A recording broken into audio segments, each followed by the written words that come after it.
네, 안녕하십니까. 법률정보쇼 최광석 변호사입니다. 이번에는 그 누수 발생과 임대차 계약 해제 문제라고 하는 그런 주제로 이야기를 나눠보겠습니다. 임대차 한 집에 이 누수 내지 결로가 발생해서 임대인, 임차인 사이에 분쟁이 발생하는 경우 참 생각보다 많이 있습니다. 집 구조가 좀 문제가 있기 때문인데요. 임차인의 이런 특별한 어떤 생활 습관, 예를 들면 뭐 관리를 잘 못했다든지 하는 그런 생활 습관 때문이 아니라면 이런 누수나 결로 발생은 대체로 임대차 목적물인 건물 구조의 문제 때문인 경우가 많습니다. 자, 그런데도 임대인이 적절한 보수나 조치를 해주지 않는다면 임차인 비용으로 그 비용을 누수나 결로 현상을 제거한 다음에 그 비용을 임대인에게 청구하거나 이로 인해서 발생한 임차인의 손해를 배상받는다라고 하는 부분은 법적으로 큰 문제는 없습니다. 그러니까 비용 들었던 거 하고 내가 손해봤던 거, 가구가 젖었다든지 하는 그런 손해배상 받는 데는 큰 문제가 없습니다. 이것은 당연히 임대인의 의무 위반이 분명하기 때문입니다. 이 관련해서 많이 사용되는 그 민법 규정이 623조인데요. 임대인의 의무라고 하는 제목으로 임대인은 목적물을 임차인에게 인도하고 계약 존속 중 그 사용 수익에 필요한 상태를 유지하게 할 의무를 부담한다라고 규정하고 있습니다. 대법원 판례에서도 이런 부분이 명시되고 있는데요. 이 사건에서는 임차인 갑이 이 가구 전시장으로 임차해서 사용하던 건물 바닥에 결로 현상이 발생하자 임대인 을을 상대로 임대 목적물 하자에 따른 손해배상을 청구한 그런 사안입니다.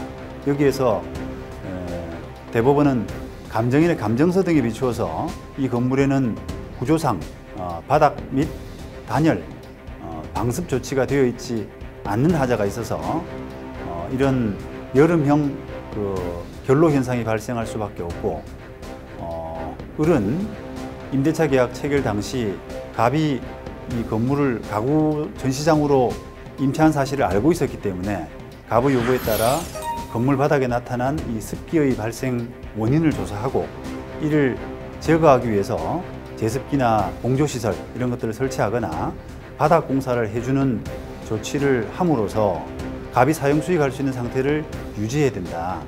이런 을의 의무가 있는데도 달리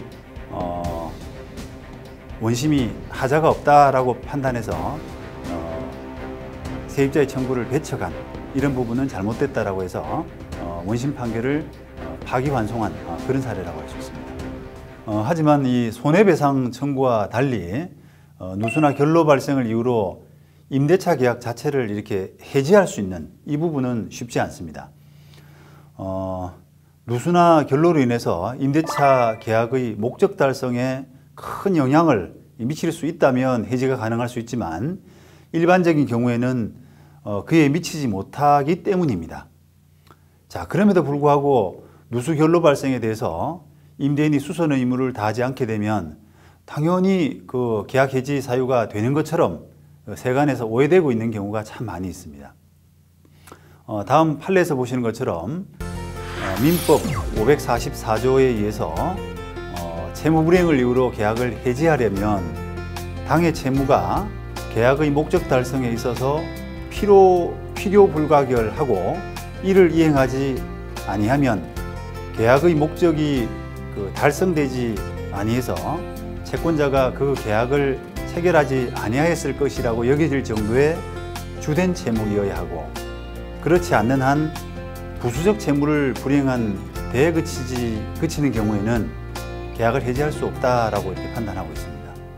임대차 계약을 체결하고 우리가 잔금을 지급해서 들어가기 이전에 이런 누수나 결로 발생 현상이 발견된 경우에는 우리가 계약의 중도 해지 문제가 아니라 계약을 해제한다라고 하는 법리, 이런 것들이 문제가 되는데요. 그럼 계약 해제의 법리는 어떻게 되느냐라고 하는 부분을 한번 생각해 볼 수가 있습니다.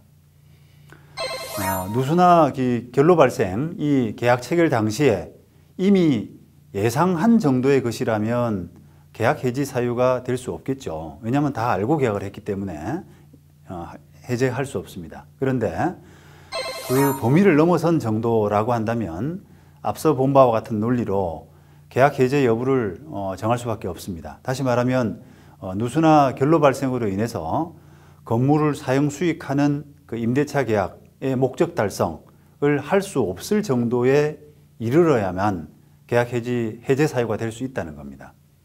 하지만 외관상 나타난 그 누수로 인해서 건물을 아예 거의 대부분 사용 수익할 수 없을 정도까지에 이른다라고 하는 것은 입증이 참 쉽지가 않습니다. 따라서 일단 그 계약을 체결하면 이 분쟁 해결이 쉽지가 않기 때문에 나중에 해결하면 되겠지라고 하는 마음으로 일단 계약을 체결하고 하는, 너무 성급하게 하는 그런 그 결정을 해서는 안 된다는 겁니다.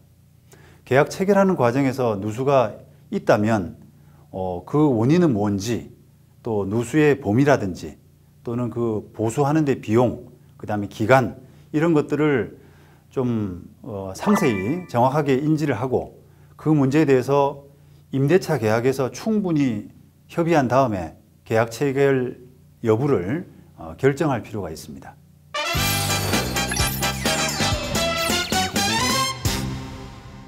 누수 현상과 임대차 계약의 해제라고 하는 오늘 주제의 키포인트는 임대차 목적물에 대해서 발생한 누수 문제는 임차인을 매우 힘들게 하는 문제이지만 이 손해배상을 넘어서 계약을 해지하거나 해제하기 위해서는 임대차 목적물을 사용 수익할 수 없을 정도로 이 누수 문제가 심각한 정도에까지 이르러야만 가능합니다.